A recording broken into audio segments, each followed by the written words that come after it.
Buenas noches, licenciada. Buenas noches, público en general. Mi nombre es Nicolás Valentín Muiva Chapi, postulante de la carrera de Relaciones Internacionales de la Universidad UTEPS. ¿Ya? En esta oportunidad le voy a hablar un poco sobre comercio y negocios internacionales, pero para profundizar, primero voy a darle un pequeño concepto de en qué consiste o qué quiere decir las relaciones internacionales. Según la autora politóloga internacional española Esther Barbé, dice que las relaciones internacionales es la interacción de los actores internacionales diferentes, ya sean estos estados, empresas multinacionales, personas involucradas en el medio, como por ejemplo presidentes o personajes, ¿no? que repercuten sus decisiones y sus acciones en el sistema internacional. ¿Ya? Ahora vamos pasando al tema en que consiste el comercio internacional. Sabemos un pequeño concepto de igual manera, que el comercio internacional es la interacción, el intercambio de bienes y servicios, ya a nivel mundial, los cuales se dan mediante las transacciones y por ende mediante las divisas. En este caso la divisa oficial a nivel global sería el dólar, que es la moneda de los Estados Unidos, ¿no? Pasando a las teorías, primeramente voy a mencionar sobre las teorías del comercio. Las teorías del comercio en sí son tres, las principales y las más tradicionales. Primero sería la teoría de la ventaja absoluta. ¿En qué consiste la teoría de la ventaja absoluta? Según el autor Adam Smith, dice que la ventaja absoluta consiste en que un país tiene una producción, por ejemplo, lo vamos a hacer con ejemplo, Bolivia, uno de los países principales que produce y que exporta además es la soya, pero no solamente lo exporta como el producto en sí, sino que ¿qué hace? Que aprovecha al 100% todo lo en que consiste la soya, no solamente el producto final, sino también exportamos y lo ocupamos lo que son ya sería su derivado, digámoslo así, la cáscara, de igual manera se la ocupa. Otro ejemplo que podemos hacer es en cuanto al azúcar, la caña de azúcar. Como sabemos, la caña de azúcar primero, ¿qué se hace? Se la extrae, luego se la procesa, se le hace alcohol, se le hace azúcar, pero hay que tomar algo en cuenta, que por ejemplo lo que ya no le sirve, que es denominado el bagazo, ya eso lo estamos ocupando ¿para qué? Para consumo del ganado. Y ahí estamos realizando lo que es la ventaja absoluta, que no solamente ocupamos una parte de ese producto, sino lo ocupamos al 100%, en eso consiste, ¿ya? Luego tenemos otro autor, dice sobre la ventaja comparativa. Según David Ricardo, la ventaja comparativa dice que si yo soy bueno en un producto, pero más bueno soy en otro producto, entonces tengo que comparar cuál de los dos me genera mayor beneficios económicos. Si, por ejemplo, la producción de azúcar o la exportación de azúcar o la exportación de hidrocarburos, en cual tengo más aprovechamiento y tengo que entonces basarme o darle privilegio a ese producto. Esa es la ventaja comparativa. Y por último, Michael Porter dice sobre la ventaja competitiva que si bien un país, digamos, tiene varios productos que producen ahí en ese país, entonces, ¿es por qué? Porque se ha desarrollado tanto tecnológicamente, tiene mano de obra calificada, y como ejemplo lo podemos poner hoy en día a la China. ¿Por qué? Porque tiene mano de obra, si bien es calificada, pero de igual manera es barata, en comparación para irse a producir la producción de otro producto en otro país, como por ejemplo el iPhone. Todo el mundo sabemos que el iPhone es de Estados Unidos, pero comprar un iPhone, ¿cuánto nos costaría?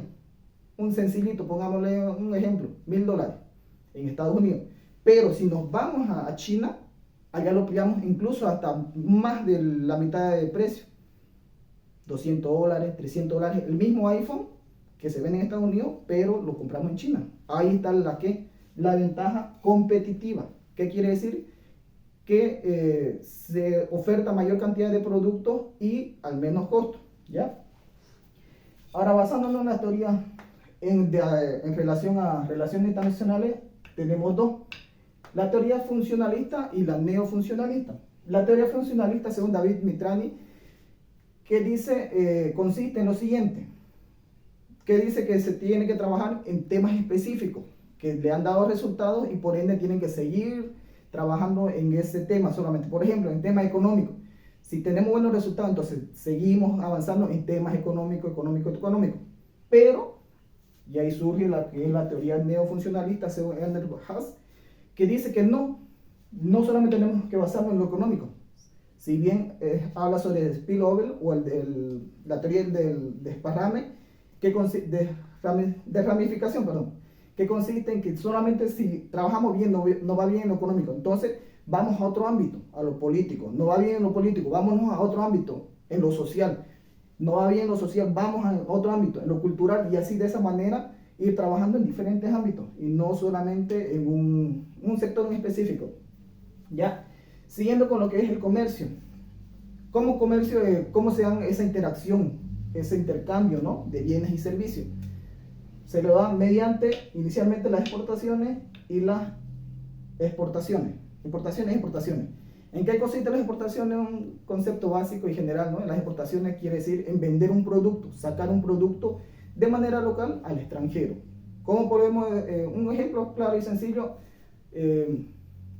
quizás sonará feo, ¿no? La venta de coca. Ya. Producimos coca bueno, sonará feo por los malos comentarios de en qué consiste después de la producción de coca. Pero bueno, ese es otro asunto. La venta de coca se produce en Bolivia y se exporta, se vende a otros países para su consumo, ¿no? Y en cuanto a la importación, consiste en traer productos que necesita el mercado interno para satisfacer las necesidades de la sociedad, como por ejemplo, ¿qué no tenemos en Bolivia? Por ejemplo, mariscos, digamos así, que son productos alimenticios que si bien no sabemos que no tenemos mar, pero necesitamos, digamos, así que nos traen y ya estamos importando, nos están trayendo productos. Ahora, dentro de esa clasificación de exportación e importación, en cuanto a las exportaciones tenemos de diferentes tipos. Por ejemplo, de manera directa, de manera indirecta y la manera concertada. ¿En qué consiste la manera directa? Una clasificación, ¿no? Directa quiere decir que yo como productor vendo a otro país, a otro que lo necesite, de manera directa, que no hay intermediario. Por ejemplo, ahorita estamos con la exportación de la carne. Como Bolivia vendemos carne, voy a poner una empresa, Fridosa, Frigor, vende carne directamente a China, sin ningún intermediario, sino directamente se la vendemos para que ellos se hagan cargo. La indirecta ya sería que hay un intermediario. Por ejemplo, yo soy Frigor, viene una empresa que dice, vos no tenés la capacidad de llevar los productos hasta China, te la compro aquí, yo me encargo de llevarla y en China le entrego allá y ellos se encargan. Eso es la indirecta, que hay un intermediario. Y la concertada, bueno, esas son otro mecanismo. Una de esas, por ejemplo, sería el joint venture. ¿En qué consiste el joint venture?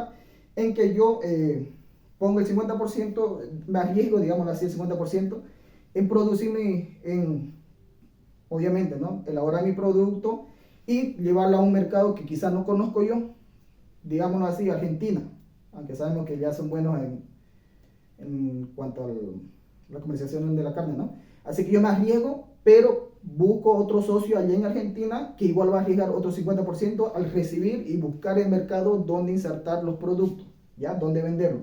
Otra manera sería la franquicia. Como sabemos, en Bolivia hay muchas empresas que traen su franquicia. Un ejemplo, Pollos KFC. Otro ejemplo, el de los cafés Starbucks. ¿En qué consiste la franquicia? En que si mi producto es requerido en otro país, ¿qué hacen? ¿Qué hago yo? Le doy como que el permiso, le otorgo esa licencia, ¿para qué? Para que ellos lo puedan comercializar, obviamente bajo mis normas, bajo mis reglas, ¿no? Obviamente que me beneficien a mí como dueño y creador de esa marca, ¿ya? Otra manera que tendríamos podría ser las alianzas estratégicas o las alianzas comerciales. ¿Qué quiere decir? Que, por ejemplo, si un ejemplo, de Japón me piden 100 sombreros chiquitanos, pero mi capacidad no me da para 100 sombreros chiquitanos. Entonces, ¿qué hago? Me alío con otros productores que de igual manera hacen sombreros chiquitanos. Por ejemplo, yo puedo elaborar 20, el otro elabora otros 20, el otro elabora los otros 30, y así de esa manera ya se hace una alianza. ¿Para qué? Para cubrir ese cupo que nos están solicitando desde Japón, ¿ya? La clasificación de las exportaciones. La clasificación de las exportaciones se le da de la siguiente manera. Las tradicionales, como su nombre lo dice, tradicionales que se viene repitiendo, digámoslo así, constantemente. En este caso podemos dar como ejemplo los hidrocarburos, los minerales, como es oro, plata, estaño.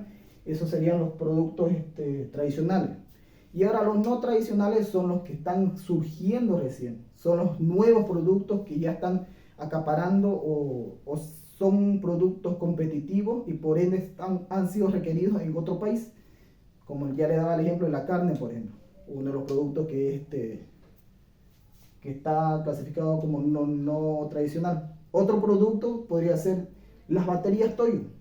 Como sabemos, las baterías Toyo, si bien el nombre nos suena como si fuera japonés, pero no, es un producto boliviano, el cual ya ha sido reconocido a nivel regional, que es Latinoamérica, y por ende ya se está expandiendo, digamos. Ya están siendo requeridas nuestras baterías bolivianas, como sabemos somos ricos en litio, pero están siendo requeridos en otros países. Otro producto que lo podemos de igual manera mencionar sería la avícola Sofía, o los pollos Sofía, más conocidos, ¿no?, por su pollo. De igual manera es un producto que ha ganado terreno en el ámbito regional e incluso ya tiene otra sucursal de producción en Argentina, ¿no? ¿Para qué? Para satisfacer las necesidades de ese mercado. De igual manera hay otro en Perú, así que ya son productos que son no tradicionales. También se los clasifica mediante los productos restringidos y no restringidos. Los restringidos, ¿por qué son restringidos? Porque primero, para exportar tenemos que satisfacer nuestro mercado interno, cumplir las necesidades que tenemos dentro de Bolivia para que ese excedente, o como se le dice vulgarmente, esa sobra, para que no sea un desperdicio, exportarlo. Esos son los no restringidos. ¿Ya? Ahora, la modalidad de las exportaciones se dan de dos tipos. Una es exportación temporal y la otra definitiva. La temporal consiste en que, por ejemplo, me traen un producto a Bolivia, pero no está acabado al 100%, así que vienen hasta Bolivia y hacen como que le agregan, tienen un agregado para perfeccionar ese producto y nuevamente vuelve a salir. Eso sería temporal, solamente viene a, como le dije, a hacer un pequeño ajuste, digámoslo así. Y los definitivos, que serían para su consumo final. Inicialmente le da el ejemplo de los mariscos, ¿no? Obviamente, si nos trae mariscos no le podemos hacer ninguna modificación, sino obviamente consumirlo, ¿ya? Ahora, en cuanto a las importaciones de igual manera son definitivas y temporales, que es la misma explicación que las exportaciones. Si es temporal, es solamente por un tiempo y vuelven a retornar. Y si es definitiva, van y ahí se quedan en ese mercado para su consumo final, ¿no? O su consumo definitivo. Obviamente hay otras medidas que son las medidas arancelarias y pararancelarias, pero eso lo voy a explicar en cuanto a las políticas comerciales.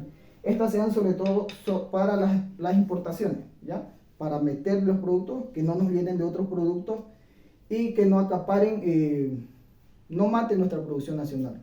Como sabemos, una de las medidas son los aranceles, pero como les dije, lo voy a explicar más adelante, ¿sí? ¿Ya? Con todo esto, las exportaciones y importaciones se da lo que, o surge, bueno, que ya inicialmente, ya desde años antes se veía lo que era la globalización, que consiste en intercambio de un todo, es acaparar un todo, es un intercambio comercial, político, social, económico, pero en el siglo XX ya se lo dio con más fuerza. ¿Por qué? Porque se da la globalización en cuanto a las comunicaciones. ¿Qué quiere decir? Que yo de manera instantánea puedo comunicarme ahora mismo de Bolivia al otro lado del mundo, digámoslo así, China. Se da esa interacción más rápida, ¿ya? Y en eso consiste la globalización, que todos somos parte de un todo, todos somos parte de los cambios climáticos, somos parte de ese intercambio cultural, de ese cambio deportivo.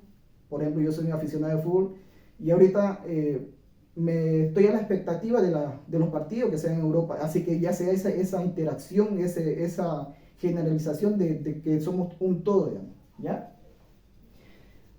Pero ya nos fuimos por otro lado. Basándonos en cuanto a comercio, la globalización se da por globalización de mercado y globalización de producto. ¿En qué consiste en esta globalización de mercado? La globalización de mercado consiste en que ya no solamente se depende de un mercado grande, digámoslo así, de Brasil.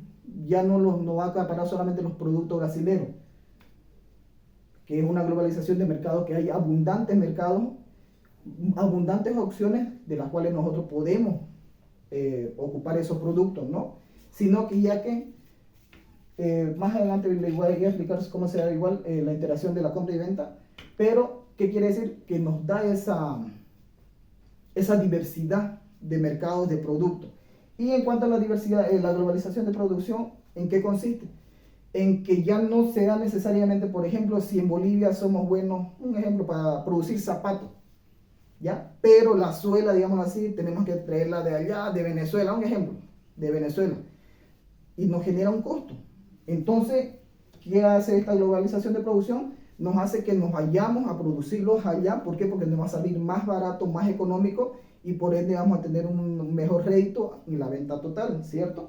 Así que ya no se da solamente que se produce en un solo lugar, ya no produciríamos solamente en Bolivia, sino iríamos hasta Venezuela aprovechando que allá son más baratos la suela, y por ende allá produciríamos los zapatos, acabaríamos el zapato y lo distribuiríamos ya sea al mercado venezolano o al mercado boliviano, ¿ya? Y por ende también a las demás regiones donde obviamente este producto satisfaga las necesidades de esos mercados, ¿ya? Con la globalización se dan dos lazos muy importantes, que es e-commerce. ¿En qué consiste? Que es la venta de comercio en línea, es lo que vende, o es lo que le decimos, la venta online, ¿no? Mediante internet.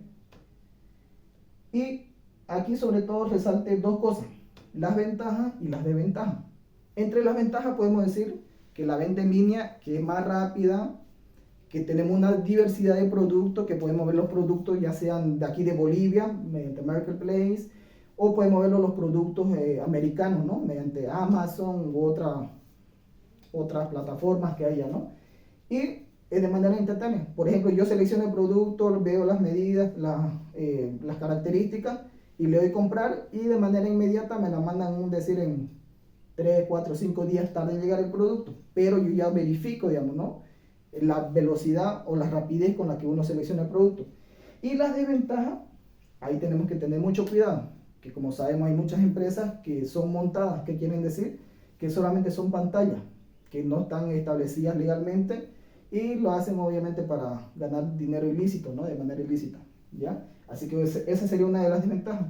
Otra de las desventajas es que no tenemos la certeza de que no va a llegar el producto, o que no va a llegar el producto tal cual como está en la imagen, ¿no? En la imagen cuando la vemos en la plataforma. Por ejemplo, compramos, bueno, esto lo hemos visto en algunos casos en la vida real y en algunos casos en películas. Le muestran una bicicleta, una motocicleta, ¡pum! Pero en letras chiquititas dice la especificación de los tamaños, qué tamaño es, qué medidas tiene, y a veces de la emoción uno le va a comprar porque le ve bonito. Y al momento de llegar uno espera por una caja grande o mediana, dependiendo del producto que queremos, ¿no? Pero cuando ya lo abrimos el producto, resulta que es una miniatura. Y así que hay unas desventajas, que no hay esa certeza de que va a llegar tal cual como uno lo ve en las imágenes, ¿ya? En cuanto a las políticas comerciales son normas establecidas para realizar este intercambio de bienes y servicios, ¿ya? Lo cual está... hay un organismo internacional que lo regulariza, ¿no? Que es la GATT. Es una institución pero que regulariza el comercio, ¿no? Las exportaciones e importaciones. Se me fue el nombre ahorita, ¿ya? Pero esta institución, ¿qué hace? Regulariza primeramente que se establezcan los aranceles. La institución no lo establece, no dice vos tenés que cobrar tal arancel, no, sino cada país como dueño de mi mercado, cuidando mi mercado local, cuidando la economía de mis ciudadanos, establezco estos aranceles. Estos aranceles son impuestos que se establecen para que ingrese un producto a mi mercado interno. Ahora, los aranceles son de tres maneras. Está el ad valorem, que consiste en el costo. Por ejemplo, si un celular vale $100, yo voy a cobrarle el 2%, digamos así, un ejemplo, ¿no?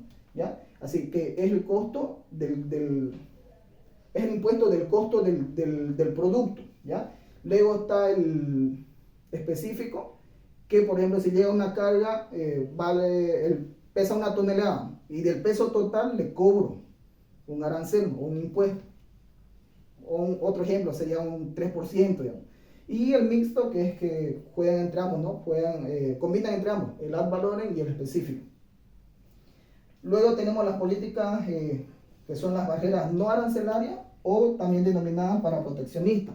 ¿En qué consisten estas medidas? Ya no son económicas, sino son medidas que las impone un Estado. ¿Para qué? Para proteger su mercado interno, como por ejemplo pidiendo fichas técnicas, fichas medioambientales, que tal producto cumpla las necesidades del cuidado del medio ambiente, que tal producto tenga un tamaño específico, tenga un cuidado específico con el medio ambiente o algo, alguna ficha técnica que impida, digámoslo así, impida el ingreso de ese producto hacia el mercado interno.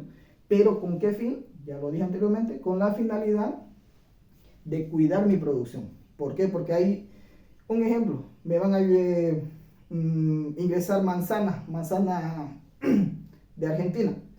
Ahora yo le pido que sean de cierto tamaño, que tengan cierto peso, pero ¿por qué? Porque en Cochabamba están produciendo manzanas. Y si me llegan productos desde Argentina, esas manzanas, entonces ¿qué va a pasar? Que van a darle pelea a mis manzanas de Cochabamba.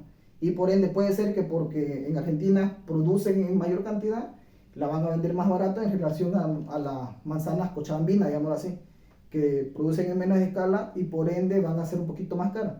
Así que esa es una de las medidas, de las razones. ¿Para qué? Para proteger mis manzanas cochabambinas de las manzanas argentinas, ¿ya? Esas serían las medidas para proteccionistas. Pasando con lo siguiente, lo que son las negociaciones. Las negociaciones, como sabemos, se dan entre dos países de manera bilateral, multilateral y se dan de diferentes maneras, pudiendo ser las negociaciones de tipo por el tipo de persona, pudiendo ser por los temas a tratarse, por el estatus que se haya entre esas dos personas o naciones que van a intercambiar, digamos, algún acuerdo, ¿no? Porque como sabemos, para que haya una negociación sí o sí hay intereses de ambas partes, así que se da por eso. Si yo, por ejemplo, voy a negociar con Estados Unidos la venta de mis hidrocarburos, un ejemplo, ¿no? Obviamente, ¿quién es el que tiene los hidrocarburos? Soy yo como Bolivia. Entonces yo voy a poner mis términos, digámoslo así, y veremos si la contraparte está de acuerdo o no. Luego se da los métodos de la negociación. De igual manera prevalecen los intereses, la posición, si mi método es llevar esa negociación de manera rápida, de manera paulatina, las técnicas que voy a ocupar, entregándole algún ganar-ganar, alguna ganancia relativa y el estilo, ¿no? El estilo de negociación. Como por ejemplo, tenemos que conocer la cultura de los diferentes países con los que se va a negociar, de conocer su forma de actuar, su forma del intercambio, del estrecharle la mano. O sea, tenemos que conocer todos esos aspectos que si bien parecen insignificantes, pero a la hora de negociar hay que tomarlo muy en cuenta. Luego, la integración. ¿En qué consiste la integración? La integración, como sabemos,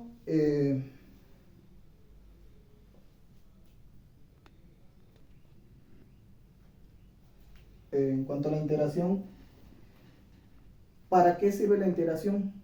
Para ayudarse mutuamente, ¿ya? Un ejemplo claro podemos mencionarlo, cómo se inició la Unión Europea. Primero nació la CECA, que era la Comunidad Económica del Acero y el Carbón, y de ahí posteriormente fueron adheriéndose más países. ¿Por qué? Porque le dieron un mayor rédito, una mayor importancia, se dieron los frutos, digamos así. Y para ende se podría decir que hay como que 6 pasos para llevar a cabo una integración. Están entre ellas algunas, le voy a mencionar, que son la Unión Aduanera, está Unión de Libre Comercio, eh, las preferencias arancelarias, el mercado común, bueno, de última instancia sería la unión total, ¿no? Que es como, por ejemplo, es uno de los claros ejemplos y siempre la damos en todas las clases, se la da, que es la Unión Europea, que tiene una integración total, ¿ya? Pero, ¿para qué se hace esa integración? ¿O cómo se la da? Se la puede dar primeramente de manera bilateral con acuerdos comerciales, como por ejemplo tenemos acuerdos comerciales, el AC22 que es Acuerdo de Complementariedad Económica 22 que es con Chile. Luego tenemos el AC66 con México y el AC47 con Cuba. Si bien estos acuerdos de complementariedad económica sirven para qué? Para hacer negociaciones de manera bilateral y aprovechar para vender de manera directa esos productos sin intermediarios, digámoslo así, como por ejemplo podría ser los bloques comerciales, que está acá en la Comunidad Andina de Naciones, como sabemos, es la que más repercute en la economía boliviana. ¿Por qué? Porque son los países miembros con los que más tenemos transacciones comerciales, ¿ya? Luego está el Mercosur, como igual sabemos, recientemente hemos sido aceptados para ser miembros del Mercado Común del Sur, en el cual está Brasil, Uruguay, Paraguay y Argentina, ¿no? Bueno, y Venezuela, que estaba formada parte, pero por su situación política fue suspendida. Y por último, que aunque no es un acuerdo comercial, está la LADI, que es más que todo algo como que más político, ¿no? Pero, ¿en qué nos vamos? Que, por ejemplo, si yo quiero hacer acuerdos comerciales con Europa, puedo usar la CAN, la Comunidad Andina de Naciones, dependiendo, siempre y cuando, de las medidas que ellos tengan, de los acuerdos que tengan. Si los aranceles son de beneficio para mi nación, Bolivia, entonces voy a hacerlo de esa manera. Ahora, si es que no hay ese acuerdo, ya se ocupan otras medidas, como por ejemplo las medidas las salvaguardas son medidas que protegen a mi mercado interno. Serían la sistema generalizado de preferencia y el sistema de la nación más favorecida. Estas dos medidas, sobre todo, son utilizadas para ayudar a los países que están en vías de desarrollo. Bueno, ya no se le dice en vías de desarrollo, a los países de menos escala económica, inferior, digámoslo así, como por ejemplo los países desarrollados.